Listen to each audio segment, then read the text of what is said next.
कधीच नाही चुकणार तुमचे फेवरेट टीव्ही शोज झी5 सोबत, तेही एकदम फ्री।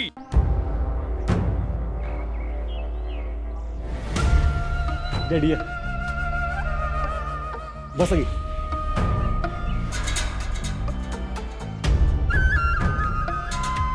नाही असू दे असू दे। मला चालत।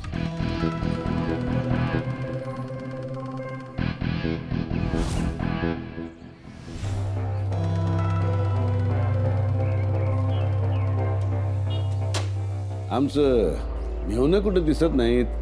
तात्या खोलीत आहेत, झोपले असतील। मी आलो उठून। अरे राहू दे राहू दे, आता तूच या घरचा करता पुरुष आहेस, तेव्हा तुझ्याकडेच पत्रिका देतो। कसं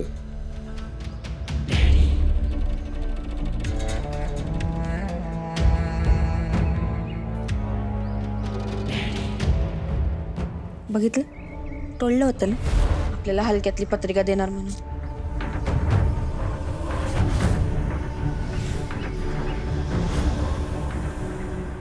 सगळ्यांनी न चुकता लग्नाला यायचं बरं का। डॅडी अहो, तुम्ही नको म्हणला असं तरी आम्ही आलोच असतो की। तुमचं लई उपकार आहेत आमच्यावर। अरे उपकार कसलं, त्या माणुसकीच्या नात्यानं केलं होतं आम्ही ते सगळं। वा पण तुला आता त्या उपकाराची परतफेड करायचीच असेल, आम्ही तरी काय अडवणार म्हणा तुला। पण कसं आहे, ते पंचक्रोशीत मान आहे आम्हाला, तुला तर ठाव आहे। तेव्हा हे लग्न आमच्या मान सन्मानाला शोभल असं झालं पाहिजे का नाही?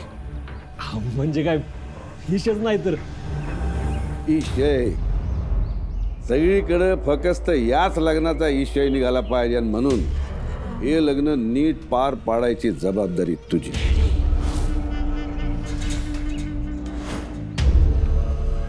वचन द्या आम्हाला, काय बी झालं तरी तुळजाचं आणि सत्यजितरावांचं लग्न होणार। देतोयस ना वचन? उपकाराची परतफेड करायची संधी पाहिजे होती तुला।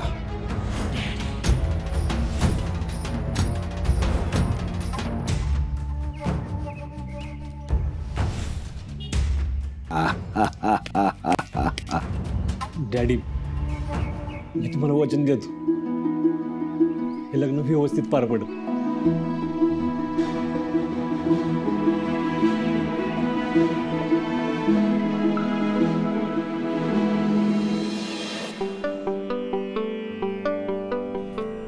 कसली परीक्षा घेतोयस रे माझी?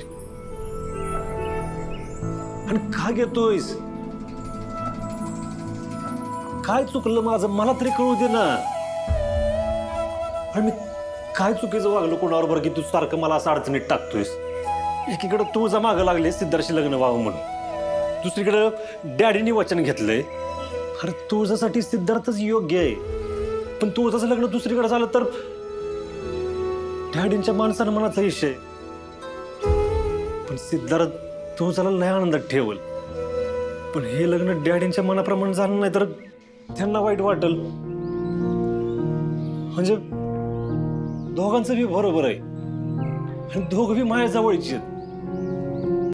झी5 ॲप डाउनलोड करा आणि पहा सर्व एपिसोड्स एकदम फ्री।